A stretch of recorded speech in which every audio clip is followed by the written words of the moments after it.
This assignment is on strategic planning.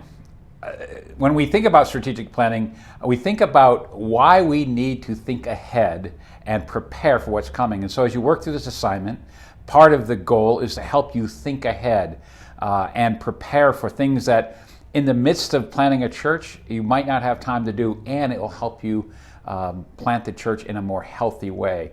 So as you think through this assignment, you'll be taught and made to think about specific areas that will be helpful for you, even necessary for you to plant a church. Now, there's some pitfalls that arise from in strategic planning. Often we have guys who are really good planners and very poor prayers. And what I mean by that is this is still a spiritual work. Without the Lord, we can't build a house. What does the Bible say? The laborers labor in vain, right? And so there's the pitfall of being an over-planner and an under-prayer. And on the other extreme, there's the over-theological person who has all the doctrine and all the ecclesiology and everything precise, but they're poor at planning. And then there are other people, and this is where I fell into a pitfall when I planned, is I'm a people person, so I can gather people. But if a people person doesn't have a plan, then you gather people, and after a while they go, oh, the party's over, and they leave. You need a plan.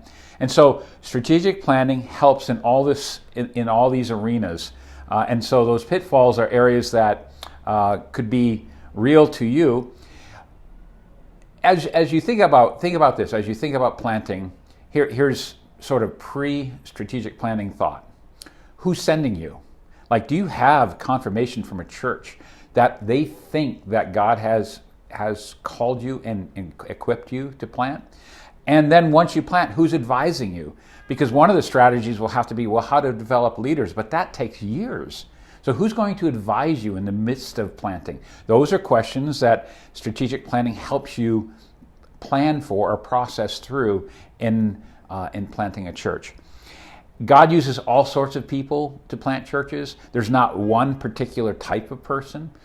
Certainly in the gift mix, there needs to be some measure of, as Hebrews 13 says, the leaders who are among you, pray for them or obey them. Well, this idea of the gift of leadership needs to be in the gift mix, because if you're not leading, then nobody's following. And it's essential to be moving forward. Now, there are all sorts of leadership personality types, and part of the strategic planning helps you process what kind of not just leadership gifts you have, but what gifts don't you have that you need to be partnering with others.